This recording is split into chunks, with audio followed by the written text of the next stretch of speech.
back to another day of Pelvismas. Today we're going to go over how the pelvic floor works with your movement. So if we hold our breath, which is what we see a lot in the clinic, whether we are pregnant or not pregnant and moving around in our facility, we watch patients all the time. And so something that we're really watching is how you're moving from sit to stand, how you're moving, picking up things in the office. And then we're also analyzing this probably in public because we're just physical therapists. What we notice so often, people are holding their breath. If we're holding our breath, we are taking air in, it's filling our lungs, it's increasing pressure in our abdomen and increasing pressure in our pelvic floor. Pressure or breath always wins in this area, okay? Gravity will be pulling down here, pressure's coming here. So with us holding our breath, when we move, we're more likely to have bladder leakage. We're more likely to increase symptoms of prolapse.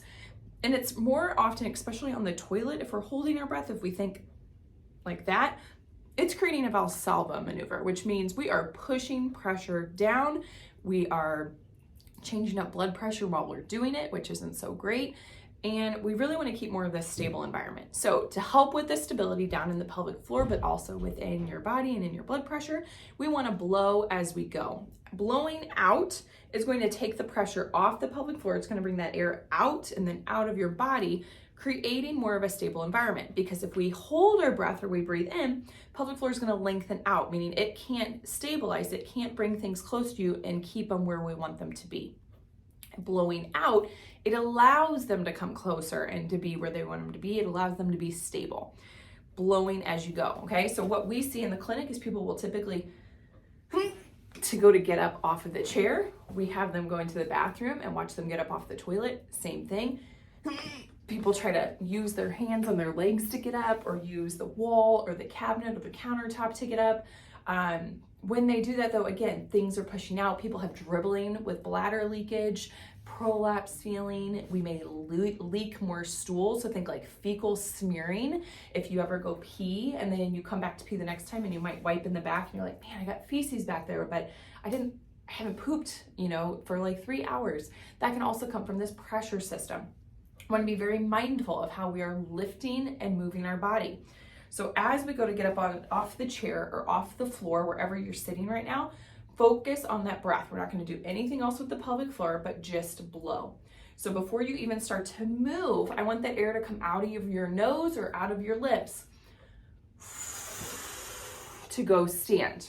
If we move before we blow, we're still pushing that pressure down in the pelvis. So if we think, if I get here and then I'm blowing out, I was pushing down in those pelvic floor muscles before I started moving. So we really want to make sure we initiate that breath just a few seconds before you start to move. Same goes with getting up off the toilet, because or else we're going to have that bladder leakage. Blow as you go. Blow before you go. Start that blowing out before we start moving.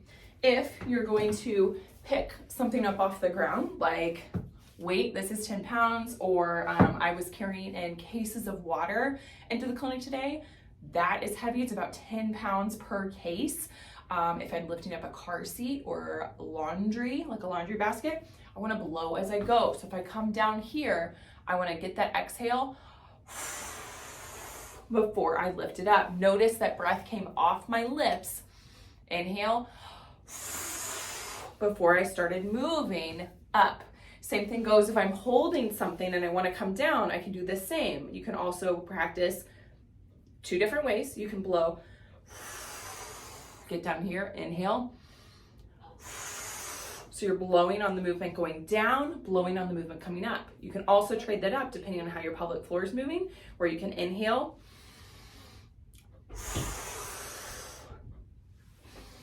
inhale down, exhale up. Practice what works best for you and what you feel best support in the pelvic floor, but you can do it either way. I would start with the blow as you go to get that support where it's needed. Now, if you are getting up out of your bed, let's take a look. We want to do something similar here. So often we'll see prolapse symptoms or diastasis, separation, or hernias because people are to get up.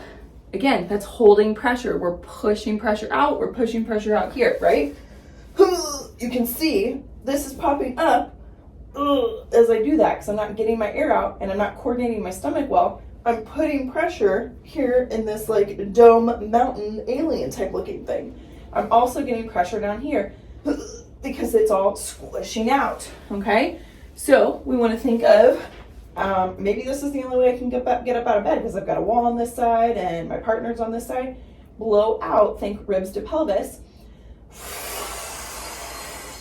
As you go, same thing, blow right before you start to go. So coming back down, I'm going to start that exhale, think ribs to pelvis.